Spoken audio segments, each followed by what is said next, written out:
can deny the existence of trans Americans, but that doesn't mean that trans Americans don't exist. Let's go interview members of Congress. Thank you for taking the time to meet with me. Yeah. So my platform is basically just kind of showing people that queer and trans people just want to exist just like everyone else, have fulfilling lives, but also keeping in mind that there are things that are a little bit different in our lives. It's definitely a scary time, especially for the trans community as far as healthcare, gender markers on passports and legal documents. Existing is scary right now. So I would just love to know if you have any sort of message of hope for our community. Yeah, for sure. I mean, first of all, what Donald Trump and the Republicans are doing is just absolutely morally bankrupt. They are trying to demonize and scapegoat an entire portion of the American public in order to divide us against each other for their own political purposes, and it's absolutely horrible. That being said, I always tell people back home, they can deny the existence of trans Americans, but that doesn't mean that trans Americans don't exist and continue to live and contribute and be present and valuable in our society. The first message that I give to my trans friends back in Rhode Island is Donald Trump can't erase you. No matter how hard he tries, no matter what terrible things he says,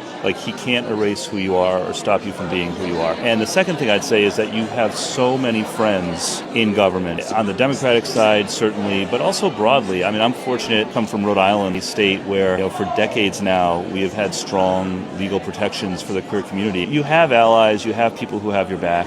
Don't lose hope. I definitely agree. That's one of the messages that I always put on my content is that, trans people have always existed. We will always exist. No one's going to change that. Yeah, and progress comes sometimes 2 steps forward, 1 step back, right? There's no question that in this moment, people are trying to take us backwards. I'm not young anymore because I'm now old enough to remember when we were fighting for marriage equality in Rhode Island 15, 20 years ago. There are people out there who like to think that just being gay or lesbian was a choice, to say nothing about being trans, right? And we had to educate people. You got to keep that hope. Things can and will continue to get better. Do you have something that's tangible that constituents can do in order to kind of feel like they're helping the cause? What you're doing is really valuable, and I would just encourage everyone, share your stories. My first experience in politics as a volunteer, way before I was in elected office, was as a volunteer on the marriage equality campaign in Rhode Island. This was back in 2008, 9, 10.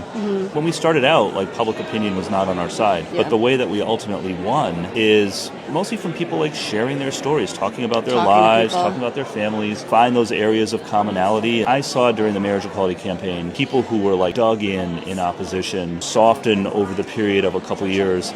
And it wasn't because somebody gave some amazing speech. It was because people went and shared their stories. That gave them a comfort level to realize these are my friends and neighbors, and I'm not going to vote to take their rights away. I do think ultimately that's how you change people's hearts and minds. Absolutely. I think we're more alike than we are different. 100%.